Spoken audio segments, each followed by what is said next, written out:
मैं नंदलाल उपाध्याय, शिक्षक, जनता सहयोग इंटर कॉलेज मई खड़गपुर, आजमगढ़। आज मैं अंग्रेजी पढ़ने वाले छात्रों को प्रीपोजिशन के विषय में बताने चल रहा हूँ।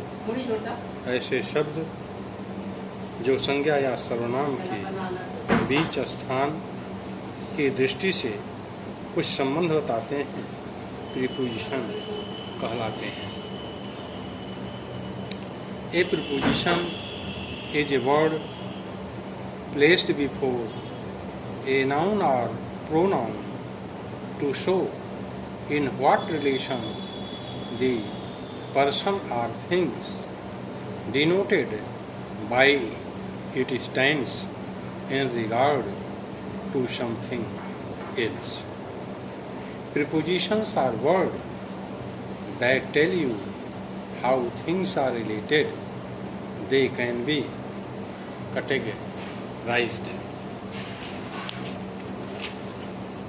Preposition of place.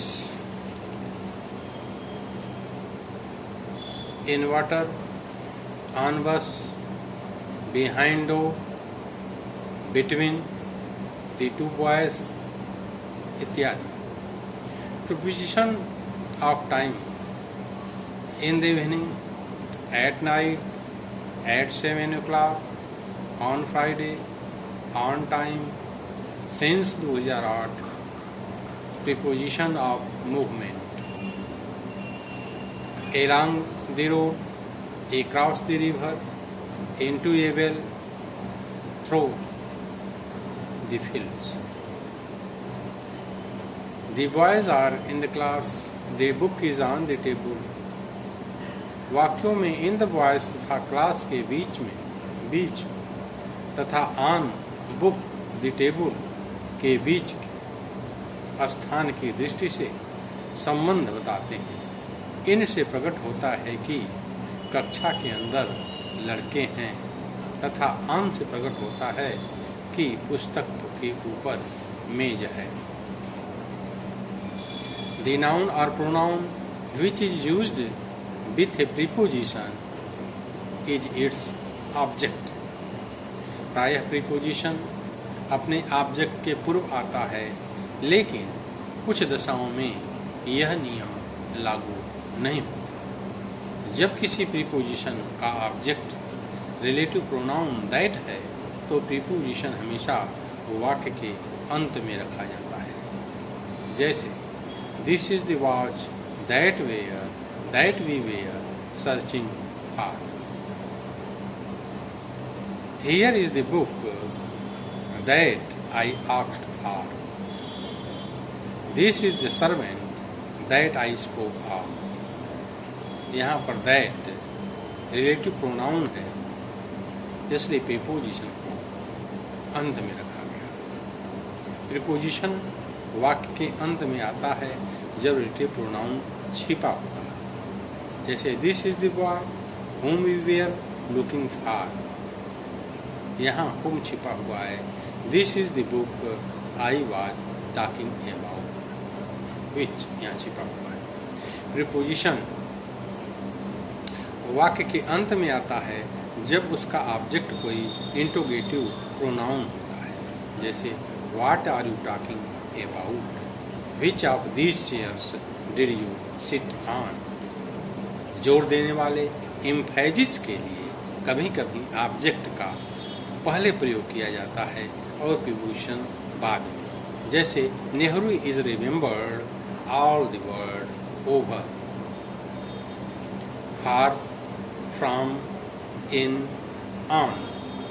प्रीपोजिशन का प्रयोग स्थान तथा समय दिखाने वाले शब्दों के पहले नहीं करते हैं। जैसे my brother went to your house in the last month, यह गलत है। सही क्या है? My brother went to your house last month. Kindly wait for a minute, गलत है। काइंडली वेट ए मिनट सही है। Considering, concerning, pending, regarding, touching, during, notwithstanding, bearing, आदि शब्दों के बाद प्रीपोजिशन का प्रयोग नहीं होता है, क्योंकि वे स्वयं प्रीपोजिशन का काम करते हैं। जैसे considering about his qualities Mohan is not a bad boy. यहाँ अबाउट कंसीडरिंग अबाउट नहीं होगा, बल्कि considering his qualities Mohan is not a bad boy. Preposition का प्रयोग ट्रांजिटिव वर्ब तथा उसके ऑब्जेक्ट के बीच में नहीं होता है। जैसे he taught to Mohan yesterday, he taught to Mohan yesterday न होकर he taught Mohan yesterday. Order, obey, violate, resemble, sign, befit, combat, recommend, pervade आदि ट्रांजिटिव वर्ब हैं। अतः इनके बाद कोई प्रीपोजिशन नहीं आता है। जैसे he resembles with his brothers न होकर के he resembles his brother होगा।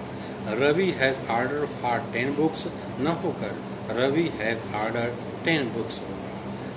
He has violated against the rules of morality न होकर के he has violated the rules of morality होगा।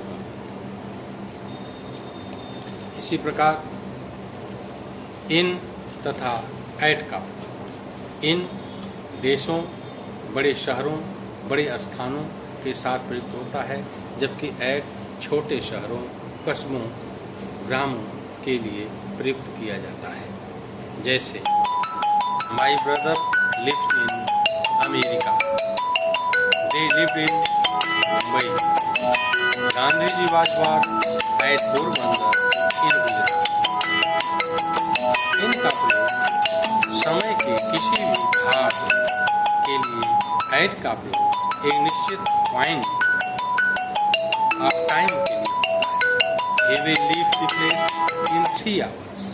He left the place at 10 o'clock. इन और into का प्रयोग, इन का प्रयोग स्थिरता के लिए, he is in the house, into का प्रयोग गति के लिए होता है। He jumped into the well. आन और अपान का प्रयोग, आन का प्रयोग स्थिरता के लिए होता है, यह समीप का संबंध बताता है। The books are on the table. अपान का प्रयोग गति के लिए होता है। The dog jumped upon the table. In और within का समय की दृष्टि से इन का प्रयोग at the end of समय की समाप्ति पर के अर्थ में होता है। जैसे I shall return from Mumbai in a month, जिसका अर्थ है 1 महीने के अंत तक। विदिन का अर्थ है बिफोर द एंड ऑफ, समय की समाप्ति से पहले। जैसे I shall return from Mumbai within a month, इसका अर्थ है 1 महीने के पहले। आफ्टर और इन का प्रयोग आफ्टर भूतकाल में और इन भविष्य काल में समय दिखाता है। जैसे your son came after a month, my father will come in a month. To का प्रयोग गतिशील अवस्था के लिए इसका प्रयोग होता है।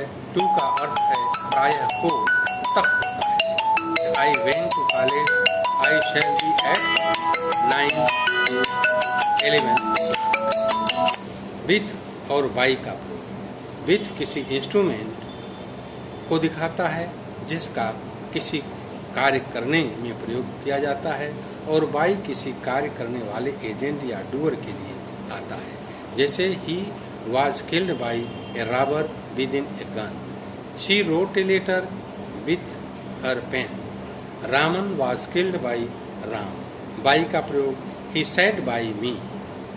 आई shall return by 3 o'clock, he is a Brahmin by caste, I swear by God.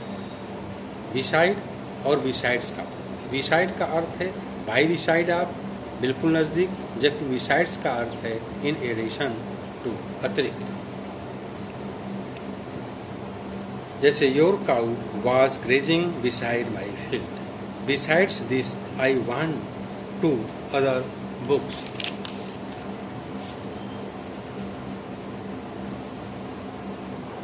आज यहीं तक, थैंक यू।